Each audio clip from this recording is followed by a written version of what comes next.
Assalamualaikum warahmatullahi wabarakatuh. Perkenalkan, saya mahasiswa dari Sekolah Tinggi Ilmu Administrasi Amuntai dengan program studi S1 Administrasi Publik Lokal 3 Reguler semester 3.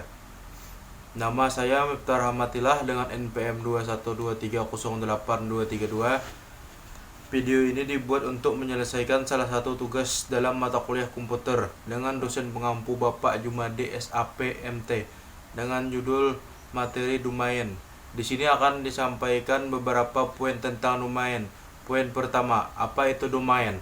Domain adalah nama unik yang diberikan guna mengidentifikasi server komputer agar lebih mudah diingat daripada menggunakan IP atau Internet Protocol Address. Untuk mempermudah pengunjung mengakses suatu website atau aplikasi online, maka sebaiknya pemilik website tersebut harus menggunakan domain. Berikut penjelasan lebih seputar apa itu domain. Secara teknis, domain adalah nama unik yang merupakan alamat dari suatu website atau alamat yang mengantarkan user ke website tujuan.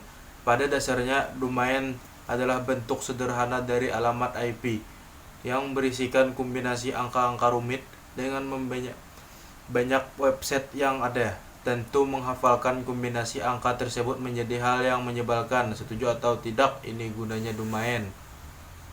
Domain sendiri terdiri dari nama, ekstensi domain, contohnya jagoanghosting.com. Nah, jagoan ghosting ini nama domain, sedangkan .com adalah ekstensi domain. Untuk ekstensi domain sendiri terbagi atas 3 kategori, yaitu ekstensi domain top level domain, second level domain, dan third level domain. Poin selanjutnya, fungsi domain. Perlu kamu ketahui, internet adalah jaringan komputer raksasa yang saling terhubung satu sama lain melalui jaringan kabel global. Semua komputer yang berada di dalam jaringan internet tersebut dapat saling berhubungan dan berkomunikasi dengan komputer lain. Untuk mengidentifikasi suatu komputer, maka tiap komputer memiliki alamat IP yang merupakan label numerik berupa kombinasi angka dan dipisahkan dengan tanda titik. Contohnya 192.220.66.1. Namun, bagi sebagian besar pengguna internet, angka-angka tersebut susah untuk diingat. Nah, di sini fungsi domain berperan. Ketimbang mengetik angka IP yang cukup rumit, maka user cukup mengetik nama domain ke dalam kolom search di search engine untuk membuka situs. Setelah memasukkan domain search engine, permintaan tersebut akan dikirim ke domain nama sistem dan kemudian mentransfer nama domain tersebut menjadi alamat IP yang merupakan alamat server yang mengghosting situs web. Lalu, server akan dengan tepat menghubungkan situs web kepada pengguna. Selain itu, domain juga memiliki manfaat khusus dalam pembuatan blog. Berikut manfaat penggunaan domain untuk blog. Meningkatkan performa SEO blog kamu. Menggunakan domain berbayar membuat blog kamu akan dipandang lebih oleh search engine atau Google daripada domain gratisan. Oleh karena itu, akan terdapat ke performa SEO blog kamu khususnya dalam mendatangkan organic traffic nantinya, sehingga memudahkan diingat oleh pengunjung.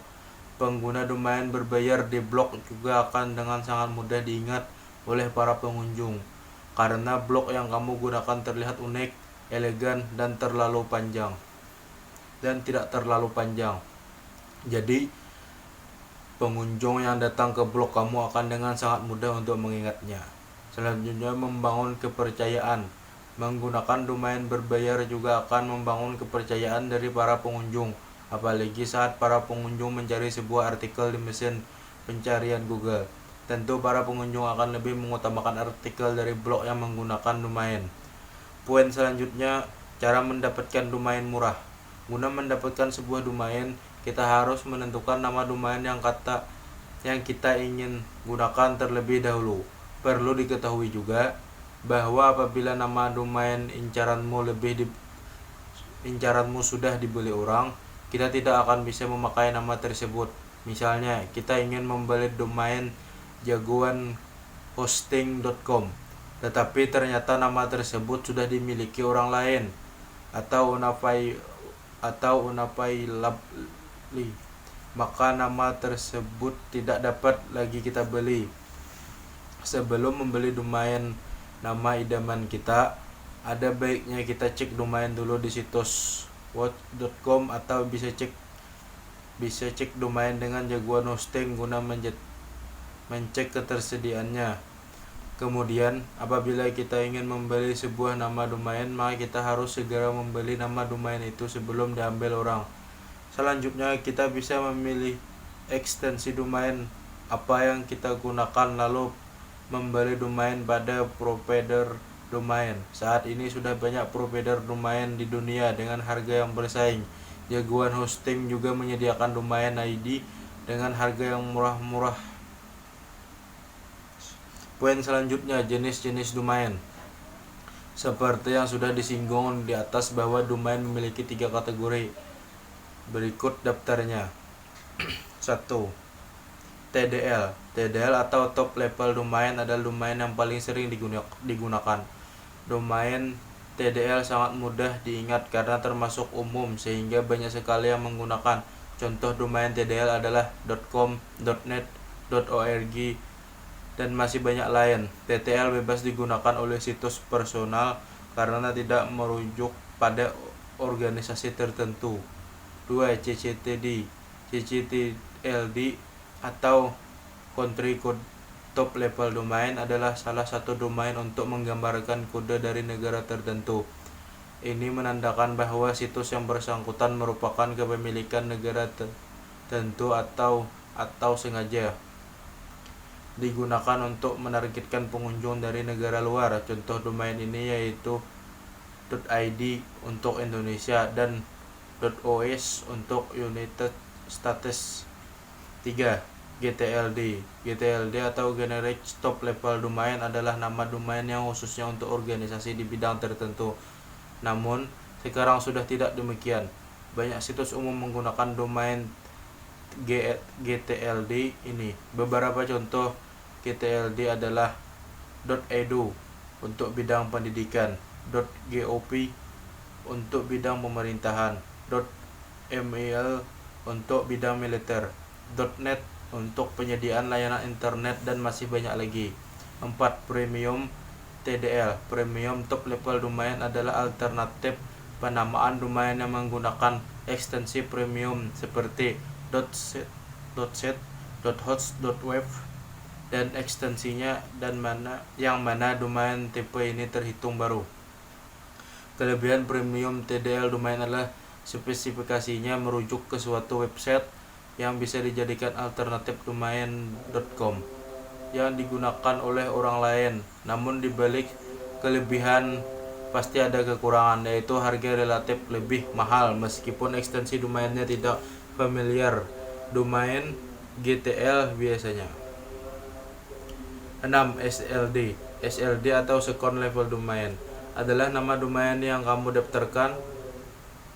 Cara membacanya dari bagian paling belakang lalu ke depan. Contohnya pada nama domain jagoanhosting.com. Nama Jagoan Hosting ini tersebut dengan SLD atau yang juga bisa disebut dengan nama website. 7. Third Level Domain. Third Level Domain atau yang juga biasa disebut dengan subdomain adalah domain yang terletak paling depan dari kesatuan URL nama domain, contohnya www.jagoanhosting.com. Maka www ini yang dikategorikan dalam third level domain. Poin selanjutnya, variasi nama domain.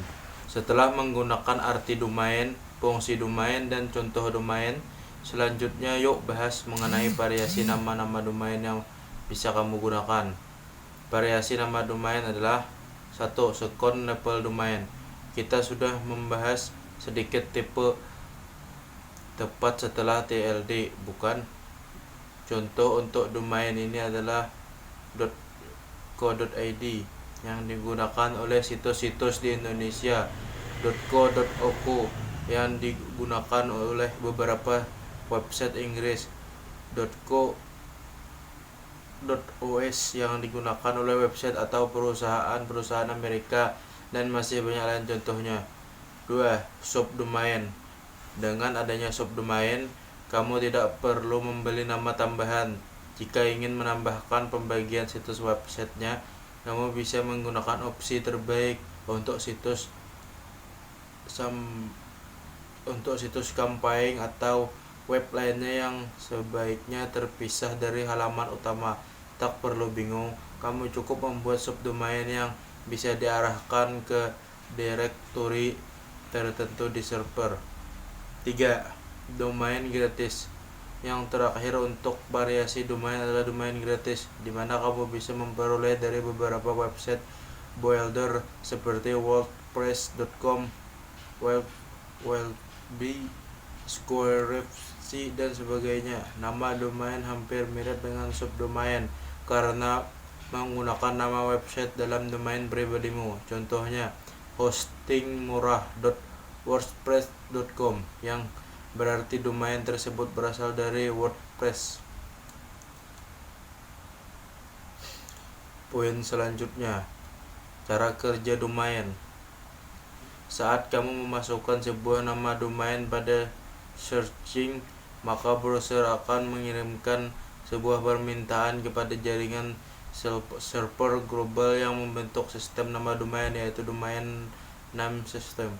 Lalu komputer yang ada pada jaringan global tersebut akan mencari letak website yang kamu masukkan. Server dalam DNS memiliki nama berbeda tergantung dari perusahaan yang mengelolanya. Oleh sebab itu, server dalam DNS disebut juga dengan nama server. Nah, setelah browser berhasil menemukan lokasi website yang kamu cari, server akan mengirimkan kembali data untuk ditampilkan kepadamu. Poin selanjutnya, sistem penamaan domain. Untuk sistem penamaan domain, kamu pasti menginginkan nama yang mudah diingat dan tidak ribet kan, sehingga nantinya akan mudah ditemukan oleh banyak orang. Namun perlu kamu perhatikan jika saat ini banyak sekali domain yang terdaftar, sehingga kamu harus menemukan nama domain yang unik dan berbeda dari lainnya. Beberapa tips penamaan domain adalah sebagai berikut. Menggunakan domain populer seperti .com agar mudah diingat. Pastikan unik dan pendek. Jika kamu memiliki usaha di bidang penyediaan layanan hosting, bisa digunakan nama seperti Jagoan Hosting, Toko Hosting, atau semacamnya. Jangan menggunakan angka. Yang terakhir untuk penamaan domain adalah usahakan memberi nama yang mudah diucapkan atau dieja. Selanjutnya, parking domain. Parking domain adalah istilah nama domain yang diarahkan ke domain utama milikmu. Cara kerja dari parkir domain adalah ketika kamu memiliki domain utama jagoanhosting.com, kemudian kamu membuat domain jagoanhosting.net, pengunjung yang mengakses jagoanhosting.net tersebut akan melihat isi halaman yang sama persis dengan jagoanhosting.com. Namun jika terdapat link pada website itu, nantinya akan diarahkan kembali ke domain utama. Hampir sama dengan redirect, namun sebenarnya sangat berbeda. Sampai sini video dari saya akhiri. Wassalamualaikum warahmatullahi wabarakatuh.